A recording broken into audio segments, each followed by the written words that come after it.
Assalamualaikum warahmatullahi wabarakatuh. Selamat datang di channel saya. Di sini saya akan menceritakan sebuah kisah yang berjudul Wanita Berlumur Darah. Mau tahu kisah lengkapnya? Simak dan tonton video ini sampai habis. Dan jangan lupa untuk subscribe, like, dan share. Terima kasih. Siang itu, aku sangat senang. Bagaimana tidak? Sebuah panggilan telepon segera memintaku untuk mendatangi sebuah perusahaan. Ya, aku diterima kerja di sebuah perusahaan di sebuah kota.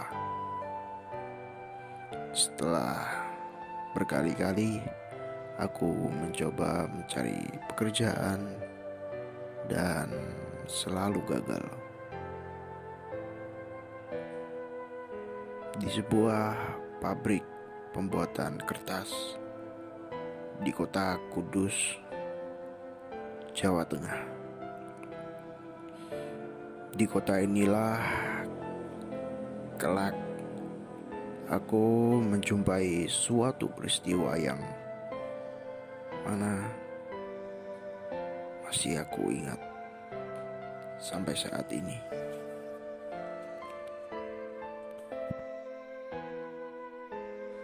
Senin pagi, itulah yang dikatakan oleh perempuan di seberang sana melalui telepon. Ia mengatakan bahwa Senin pagi aku harus menemui atasan perusahaan. Dan aku pun memutuskan untuk berangkat ke Kudus Minggu pagi. Itu dikarenakan aku belum mengenal daerah di sana. Dan juga agar aku bisa mencari penginapan agar pada Senin pagi aku tidak terlambat. Minggu pagi aku pun berpamitan kepada kedua orang tuaku dan adikku. Aku pun meminta restu dari mereka. Dan aku pun berangkat dari rumah menaiki angkot. Dan setelah itu dilanjutkan perjalanan menaiki bus menuju Kudus. Dan orang tuaku pun berpesan agar aku jangan sampai meninggalkan kewajibanku sebagai seorang muslim, yaitu sholat 5 waktu. Dan setelah aku sampai di Kudus, aku pun segera mencari musola untuk segera menunaikan sholat 5 waktu, karena saat itu juga sudah masuk waktu duhur. Setelah itu aku pun menanyakan alamat kepada seorang satpam. Dan setelah mendapatkan informasi, aku pun segera mencari penginapan yang dekat dengan perusahaan di mana besok aku akan bekerja. Dan aku pun menginap di sebuah penginapan yang jaraknya sekitar 5-10 menit berjalan kaki menuju perusahaanku. Dan ketika sampai di perusahaan, aku pun bertanya kepada beberapa orang yang terlihat sibuk berlalu lalang.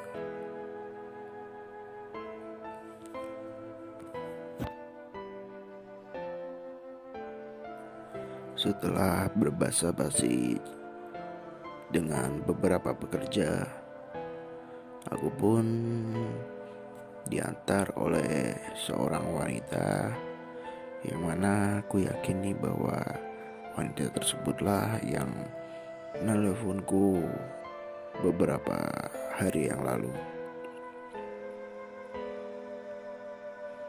Dan setelah itu aku pun bertemu dengan pimpinan perusahaan.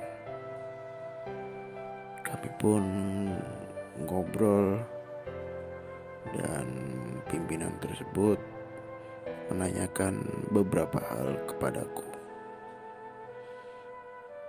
Dan alhamdulillah aku mendapatkan pekerjaan di bagian mesin pembukuan, yang mana aku pun akan melewati tes terlebih dahulu.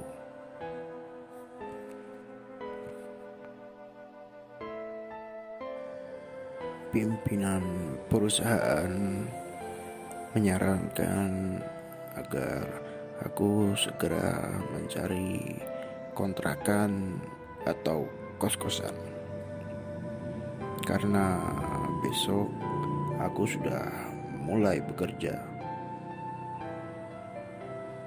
Dan setelah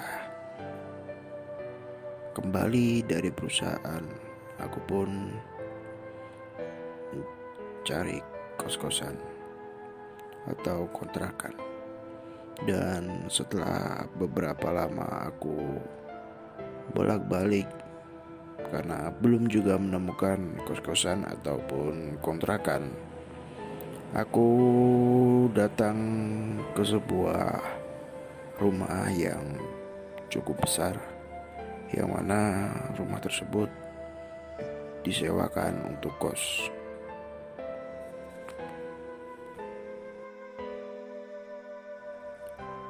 Dan aku pun bertemu dengan seorang bapak-bapak yang ternyata beliau adalah pemilik dari rumah yang disewakan tersebut. Kami pun ngobrol beberapa lama,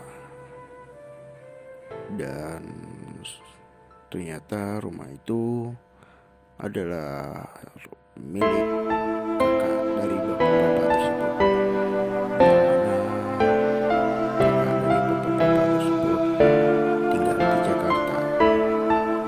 Dan dikarenakan daripada rumah itu kosong tak berpenghuni, lebih baik kamar rumah tersebut disewakan untuk kos.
Tidur dan 2 buah kamar mandi, dan di bagian tengah ruang tamu terdapat sebuah cermin cukup besar dengan ukiran yang cukup indah.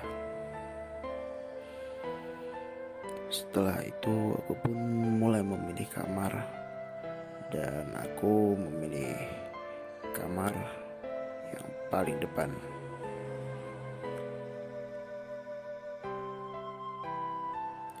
Dan tanpa terasa, 1 hari, 2 hari,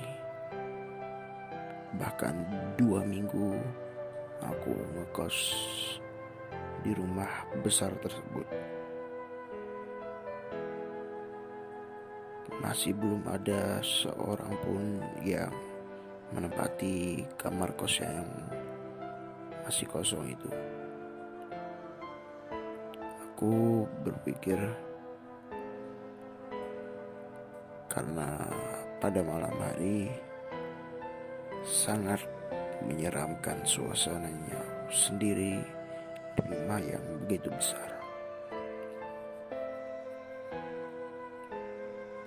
Dan aku pun beberapa kali mendengar suara dari ruang tamu. Suaranya seperti benda yang jatuh. Namun aku tidak begitu mempedulikannya, karena aku pikir mungkin hanya salah dengar.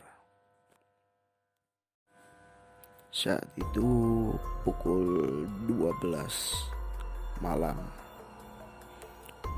Entah kenapa aku tidak bisa tertidur.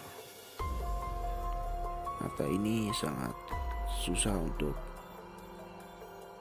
kututup. Dan di saat itu aku tiba-tiba mendengar suara aliran air dari kamar mandi.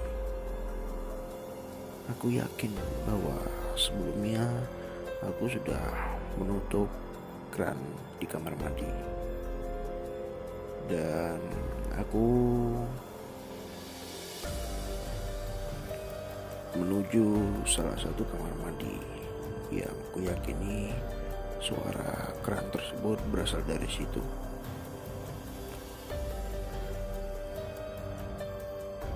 Dan ternyata salah. Ketika aku masuk ke dalam kamar mandi, aku tidak menemukan apa-apa. Kerannya tertutup dan tidak ada tanda-tanda bahwa ada air yang baru saja mengalir dari keran. Aku pun bergegas menuju ke kamar mandi satunya, dan ternyata benar, kerannya belum aku tutup. Setelah itu aku pun langsung menutupnya dan segera bergegas menuju kamar.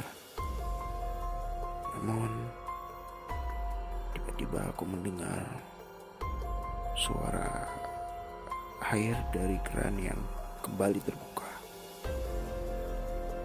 Aku yakin bahwa aku baru saja menutup keran tersebut. Aku pun tidak peduli dan segera menuju ke dalam kamar. Dan kejadian aneh yang aku temukan di rumah besar tersebut tidak hanya itu. Aku juga pernah mencium bau aneh yang sangat menyengat. TV yang tiba-tiba menyala. Bapak-bapak pemilik kos hanya manggut-manggut mendengar cerita yang aku ceritakan. Bapak-bapak tersebut mengatakan bahwa rumah itu aman. Beliau beberapa kali menginap di rumah tersebut dan tidak pernah mendapatkan gangguan. Dan aku pun berencana untuk pindah bulan depan.